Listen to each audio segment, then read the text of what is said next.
Way back in the 20th century, a 16mm projector in the classroom meant a fun movie day instead of a boring teacher lecture. The films told students the correct way to do things. But what if the kids learned a different cinematic lesson? Were these health films educating students about good and bad behavior, or teaching them a good way to be bad? Was there a dark and dangerous side to health films? I'm Doug MacMillan of the Connells. Join me for Danger Health Films. Tonight we learned whether health films warned us about the dangers of a bad attitude at work or gave us bad career advice. You and Your Work reminds us that a guidance counselor can lead us onto the path to become the next Al Bundy.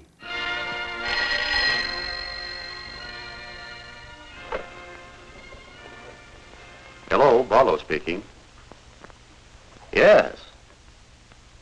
Someone to work part-time? Why, yes, I'll send someone down to see you. Someone who'll do the caliber of work you expect. Goodbye. Work. There's a word that's used much more than it's understood. Work is a four-letter word, and the least exciting one. As counselor here at our school, I get to hear and see a great deal about work and what it means. Good work, fair work, poor work. I'd like to tell you about a certain student who was here about 5 years ago. His experience has important meaning for you. When Frank Taylor started in his first real job, he had only a vague idea about work, his responsibility to his employers, and to himself. But suppose we let Frank tell his own story.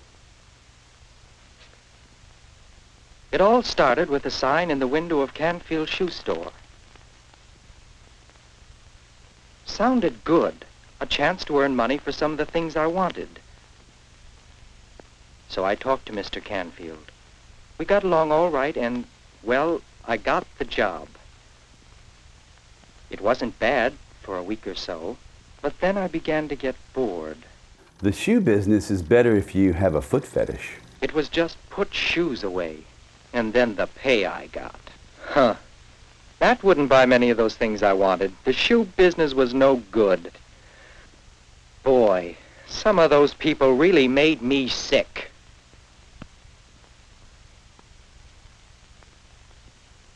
I didn't last very long. But then it was only a job. I figured I could get another job through the school guidance counselor. Time to fill out that resume to be an astronaut. I think I have a job you should be able to fill. That's great, Mr. Barlow. The job I have in mind is at Mr. Canfield's shoe store. It's the Groundhog Day guidance counselor. I don't think Mr. Canfield would hire me. Why not? Because he just fired me. Haven't you got a different job, maybe, somewhere? Just a minute, Frank. If Mr. Canfield fired you, you might have the same sort of trouble somewhere else. Would you like to tell me about the job and what happened? The job was just dull and routine. The same things every day. I don't think there is such a thing as a dull job. There's no such thing as a dull job to Mr. Excitement, the guidance counselor. But suppose you tell me what you think is interesting work. I think it would be exciting to be an architect or an airplane pilot. Yes, those can be interesting jobs. Or they can be dull and routine, too, depending on your mental attitude. Why do you suppose an architect finds interest in his work? Because he does something important. Designs houses and buildings and bridges and lots of things. Yes, an architect does help to make things that people need. And he can look with pride on the completed structure. And the pilot provides transportation that people need. He can be proud of his skill and his record of safe flying. But what about, a teacher? Can't she be proud of her service to the community? Are druggists important? Or bank clerks? Or shoe salesmen? Don't they do something useful, something important for people? Look, Mr. Barlow, I didn't take that job to do anything important. I just wanted a little spending money. Any job, piloting a plane or selling shoes, is as important as you make it. If you think it's not important, whatever it is, you'll soon become bored with it and do it poorly.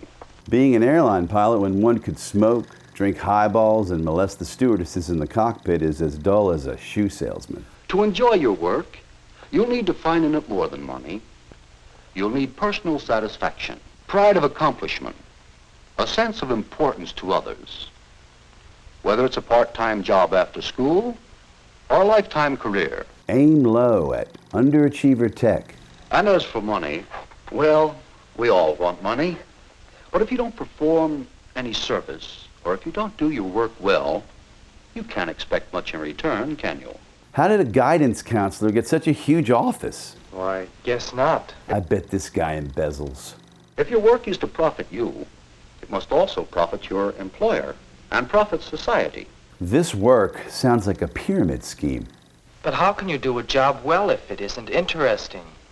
It wouldn't be much of a job if you couldn't find something interesting about it. All right, now let's see what other job we can find for you. Or, Mr. Barlow, do you think Mr. Canfield would take me back if you asked him to? He broke this kid's will to live in record time. Is he a guidance counselor or a torture artist? Well, after Mr. Barlow talked Mr. Canfield into giving me another trial, Back to smelling feet for a living. I found new interest in that job. And when I really applied myself to my work, there was nothing dull or routine about it. Perhaps he learned how to dip into the cash register. It wasn't long before I began to see how much other people depended on fellows like me. Mr. Canfield was willing to give me more responsibility and more pay. It was no longer just a job. Because I had found interest in my work, naturally I did better work. I became more valuable to Mr. Canfield and to his customers, and of course, to myself. That was 5 years ago. The reason I told you about Frank Taylor is that he called me just now. He needs a part-time helper. He wants to keep another graduate from being an airline pilot. You see, he's manager of Canfield Shoe Store now. It happened to Frank because he found interest in his work and satisfaction in doing it to the best of his ability. Every day, someone, somewhere, learns that more money and more satisfaction are the result when you stop thinking about just the job and begin thinking about work. You and your work makes the case that smelling feet for a living is as dull as being an international jet pilot. Who can argue with that? The grapevine is a warning about the dangers of office gossip, although Nancy in accounting heard differently. Hey, Alice, have you heard this? Something really big is brewing. No, what is it? Nell's out, or at least some part of the company. What do you think of that? That's silly, Helen. What makes you want to sell out? Well, I don't know.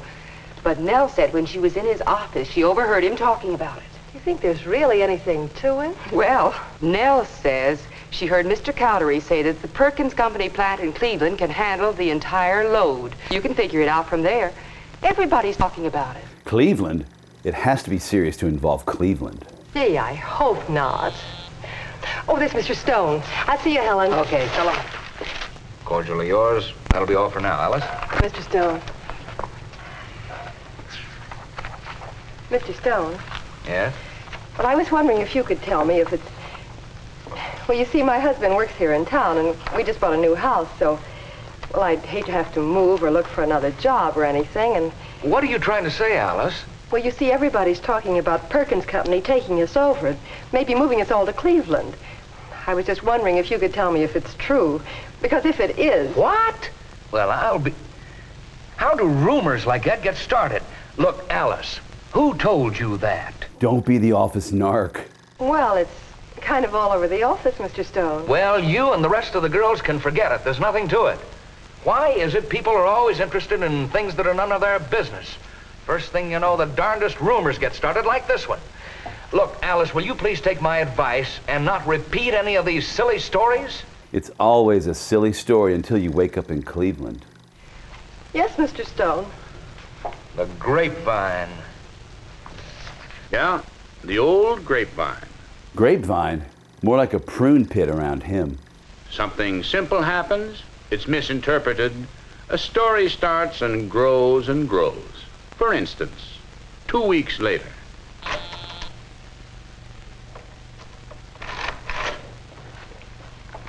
Oh, Alice, if you will wait just a moment, you can take these reports up to Mr. Cowdery. Yes. Well, look, Mr. Stone, I'll be running along. Don't worry, we'll get your new computer and those file cabinets in early next week. Good. Now that we're getting rid of those 2 desks out there, I guess we'll have room for them. Oh, yes. What about the expert operator? Oh, I've taken care of that. We're sending you our very best girl. Good. All right. Here you are, Alice. If you'll just give these reports to Mr. Cowdery's secretary, please. Yes, Mr. Stone. That's the look of an employee told to prepare her neck for an axe. Now, I'm planning on keeping your expert operator here long enough to train both Helen and Sally. They're 2 of my best girls. That way, both girls will be trained on the new machine, and we'll be able to get out a lot more work with less effort. Well, I can guarantee you this, Mr. Stone. You're going to like it. And the girls will be happy with it, too, after they've learned how to use it. I'm sure of it. Within a week, both my girls will be old hands at it. So he's not going to fire them? This movie is like Usual Suspects. Just a normal business improvement. Stone, head of accounting, is getting a new type of computer to make his department more efficient. A simple improvement in methods. Simple, that is, until the office grapevine gets a hold of it. Is this a film about how bosses can hide secrets from employees better? I hear they've already ordered one. Yes, Helen and Sally. Moving them? Transfer? Laid off? Fired? Without notice? Just like that? What did they do? This is what we did before instant messaging. Well, the least he could have done was tell us first. Well, that's only what I heard, Helen. Maybe the thing for you to do is go right in and ask him about it. After all, you're not sure. Well, you're his secretary, Alice. Why don't you ask him? I wouldn't ask him. I told you how he acts when anybody asks him anything about anything that goes on around here. Well, where there's smoke, there's fire. If they're moving our desks out and getting a new automatic machine, they must be getting rid of us, too. Well, that's the thanks you get. 4 years at the same desk working your head off, and then in comes a newfangled machine, and out you go. Well, I think we ought to quit before he has a chance to fire us. There's plenty of other good jobs around here. Maybe she can work in a shoe store. I don't know what you're going to do, Sally, but I'm leaving early today to find me another job. And it's really a swell job. And if you'll come down... Good morning, girls. You already... Oh, Helen, will you and Sally come in for just a minute, please? I've got some news for you. We've got some news for him, too. Well, I guess this is it. Welcome to Rats Desert, a Sinking Ship Theater. Oh, come on in and sit down, girls. I've got something I want to talk to you about. It's all right. You don't have to tell us. We know. And it may interest you to know that we don't care. This is the thanks you get for years of hard work. Maybe we don't want to work for you. As a matter of fact, I already have another job. I start Monday. Wait a minute. Another job? What on earth are you talking about? And I've got an interview set up for Sally, too. What in the name of heaven are you talking about? You needn't pretend, Mr. Stone. We've heard all about it already. The whole office has. You think just because you buy a new automatic machine, you can let us go and get an experienced operator for it. Well, let me tell you... Let you go? Before UFC, we had bosses versus secretaries. Oh, for Pete's sake. If this wasn't so serious, it'd be ridiculous. Look, I'm buying a new computer to take the place of those 2 old adding machines out there. And they always send along an experienced operator to break someone in on it. Now, I thought you'd be much happier with a new setup. Golly, Mr. Stone, we thought that... You thought? Well, why didn't you come into me in the first place instead of listening to all this silly backyard gossip? Well, I heard that whenever anyone comes into you about something, you say it doesn't concern them. Look, girl, it isn't always possible to tell you everything that management has in mind. You can understand that. But I'll certainly tell you about anything that concerns you directly. In fact, that's why I called you in here, to tell you about this change before the equipment arrived. Oh, golly, Mr. Stone, we thought we were going to lose our jobs. Well, I'm sorry, girls, if you got concerned and upset over nothing. But how in the devil can I keep these rumors from getting started? The best way is to convert the lunchroom into the computer room and fire all the secretaries. Computers don't need a coffee break, although they will protest relocating to Cleveland. We wrap up our night with a slippery tale called Down and Out. One of the most common causes of injuries in work situations is falling. Falls are second only to auto accidents in number of fatalities. People seem to have the idea of fall, they'll be able to get up and walk away. It doesn't work that way. He can pull off a jumpsuit when he's vertical, horizontal, or in between. Falls can bring the lifelong miseries and limitations of a chronic bad back, or the daily discomfort and insecurity of a trick knee, or the end of wage-earning days.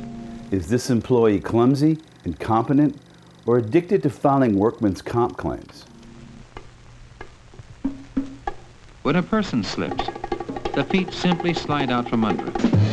After a week, they just call him Trip. Often, as a result, the unsupported body comes crashing down. Feet can skid easily and unexpectedly in any direction on many kinds of slimy, oily, or greasy materials that can change a good surface into a dangerous one. He's the only guy working in this place, and it's all his fault that he's tripping over his food and tools. A very small spot can do the damage. Even if there's no actual fall, a badly wrenched back may be the result.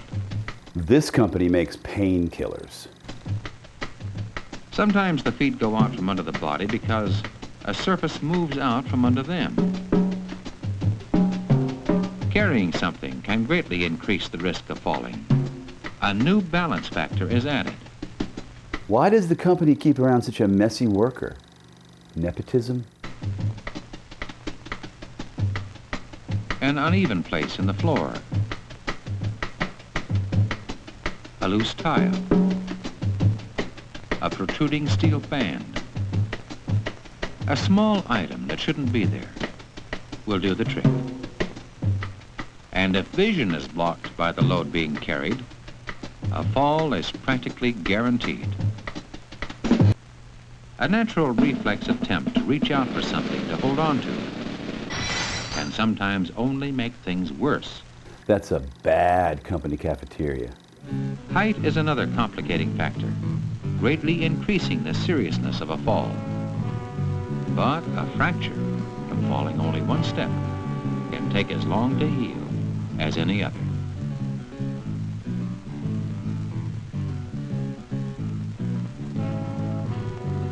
I saw this guy get beat up by Starsky and Hutch. An object doesn't have to be very big or very high to cause serious trouble on stair steps.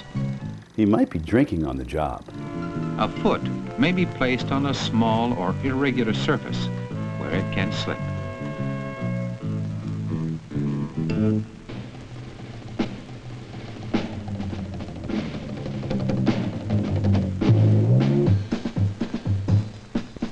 It may look like a shortcut to jump down.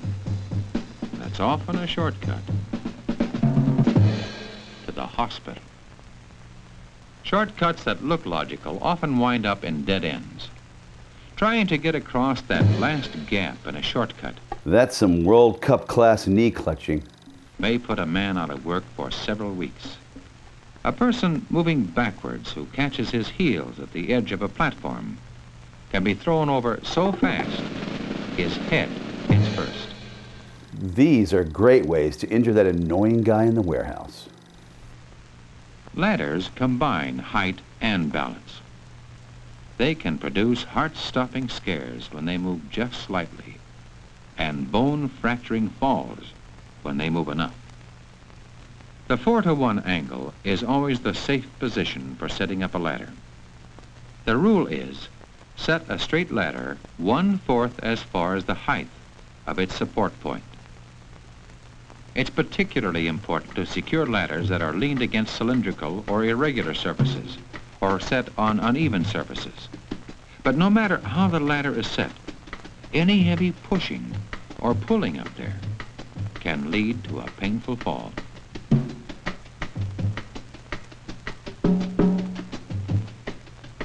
It always takes 2 hands to go up or down a ladder safely. Heavy or clumsy material should never be hand-carried up a ladder. Sure, moving a high ladder is an effort, but it is far healthier than overreaching and risking a permanent injury. If you see employees not using the ladder right, stand back and prepare to laugh. Always remember to keep your belt buckle inside the rails of the ladder you're working on, and you won't reach out too far. And remember, the personal penalty can be very severe for a failure to thoroughly inspect the crucial parts of a ladder or scaffold before using it.